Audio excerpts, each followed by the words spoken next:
The Emperor's New Clothes. Many years ago, there was an emperor who was so excessively fond of new clothes that he spent all his money in dress. He did not trouble himself in the least about his soldiers, nor did he care to go either to the theatre or the chase, except for the opportunities then afforded him for displaying his new clothes. He had a different suit for each hour of the day, and as of any other king or emperor, one is accustomed to say, he is sitting in council, it was always said of him, the emperor is sitting in his wardrobe. Time passed merrily in the large town, which was his capital. Strangers arrived every day at the court. One day, two rogues, calling themselves weavers, made their appearance. They gave out that they knew how to weave stuffs of the most beautiful colors and elaborate patterns, the clothes manufactured from which should have the wonderful property of remaining invisible to everyone who was unfit for the office he held, or who was extraordinarily simple in character. These must, indeed, be splendid clothes, thought the emperor.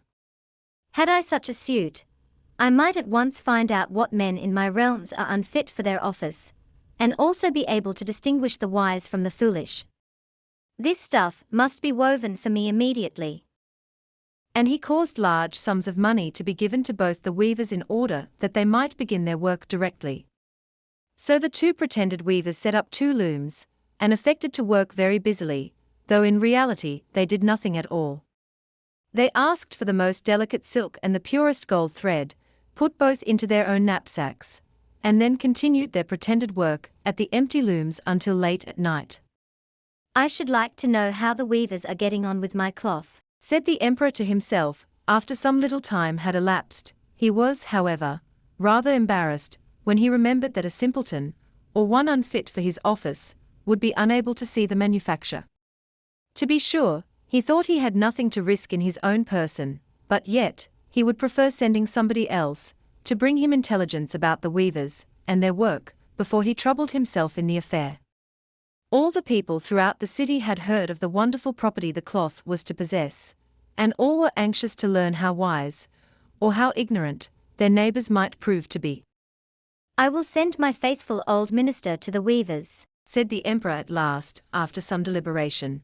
He will be best able to see how the cloth looks, for he is a man of sense, and no one can be more suitable for his office than he is. So the faithful old minister went into the hall, where the knaves were working with all their might, at their empty looms. What can be the meaning of this? thought the old man, opening his eyes very wide. I cannot discover the least bit of thread on the looms. However, he did not express his thoughts aloud. The impostors requested him very courteously to be so good as to come nearer their looms, and then asked him whether the design pleased him, and whether the colors were not very beautiful, at the same time pointing to the empty frames. The poor old minister looked and looked. He could not discover anything on the looms, for a very good reason, viz., there was nothing there. What? thought he again. Is it possible that I am a simpleton? I have never thought so myself, and no one must know it now if I am so. Can it be that I am unfit for my office? No, that must not be said either. I will never confess that I could not see the stuff. Well, Sir Minister, said one of the knaves, still pretending to work. You do not say whether the stuff pleases you. Oh, it is excellent, replied the old minister, looking at the loom through his spectacles. This pattern, and the colors, yes, I will tell the emperor without delay, how very beautiful I think them. We shall be much obliged to you, said the impostors, and then they named the different colors and described the pattern of the pretended stuff. The old minister listened attentively to their words, in order that he might repeat them to the emperor, and then the knaves asked for more silk and gold, saying that it was necessary to complete what they had begun. However, they put all that was given them into their knapsacks, and continued to work with as much apparent diligence as before at their empty looms.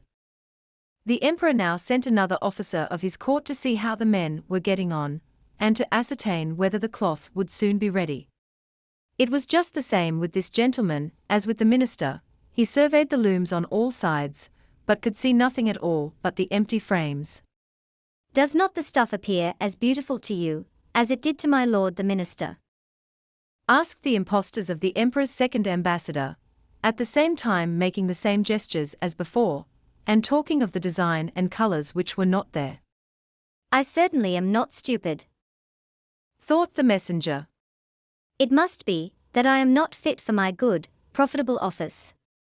That is very odd, however, no one shall know anything about it. And accordingly he praised the stuff he could not see, and declared that he was delighted with both colors and patterns. Indeed, please your imperial majesty, said he to his sovereign when he returned, the cloth which the weavers are preparing is extraordinarily magnificent. The whole city was talking of the splendid cloth which the emperor had ordered to be woven at his own expense. And now the emperor himself wished to see the costly manufacture, while it was still in the loom. Accompanied by a select number of officers of the court, among whom were the two honest men who had already admired the cloth, he went to the crafty impostors, who, as soon as they were aware of the emperor's approach, went on working more diligently than ever, although they still did not pass a single thread through the looms. Is not the work absolutely magnificent? Said the two officers of the crown, already mentioned. If your majesty will only be pleased to look at it. What a splendid design! What glorious colors! And at the same time they pointed to the empty frames, for they imagined that everyone else could see this exquisite piece of workmanship. How is this? Said the emperor to himself. I can see nothing. This is indeed a terrible affair. Am I a simpleton, or am I unfit to be an emperor? That would be the worst thing that could happen. Oh, the cloth is charming, said he, aloud. It has my complete approbation. And he smiled most graciously, and looked closely at the empty looms, for on no account would he say that he could not see what two of the officers of his court had praised so much. All his retinue now strained their eyes, hoping to discover something on the looms, but they could see no more than the others. Nevertheless, they all exclaimed, "Oh, how beautiful!" and advised his majesty to have some new clothes made from this splendid material, for the approaching procession. Magnificent! Charming! Excellent! Resounded on all sides, and everyone was uncommonly gay. The emperor shared in the general satisfaction, and presented the impostors with the riband of an order of knighthood, to be worn in their buttonholes, and the title of gentlemen weavers. The rogues sat up the whole of the night before the day on which the procession was to take place, and had 16 lights burning, so that everyone might see how anxious they were to finish the emperor's new suit.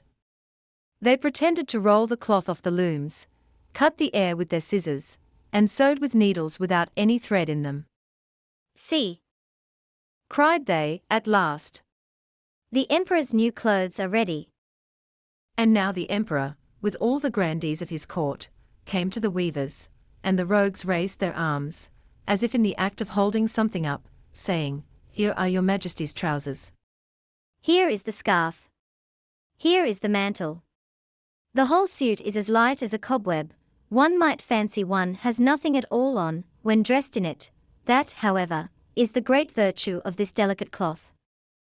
"Yes, indeed," said all the courtiers, although not one of them could see anything of this exquisite manufacture. "If your imperial majesty will be graciously pleased to take off your clothes, we will fit on the new suit, in front of the looking-glass." The emperor was accordingly undressed, and the rogues pretended to array him in his new suit, the emperor turning round, from side to side, before the looking-glass. "How splendid his majesty looks in his new clothes, and how well they fit!" Everyone cried out. "What a design! What colors! These are indeed royal robes. The canopy which is to be borne over your majesty in the procession is waiting," announced the chief master of the ceremonies. "I am quite ready," answered the emperor. "Do my new clothes fit well?"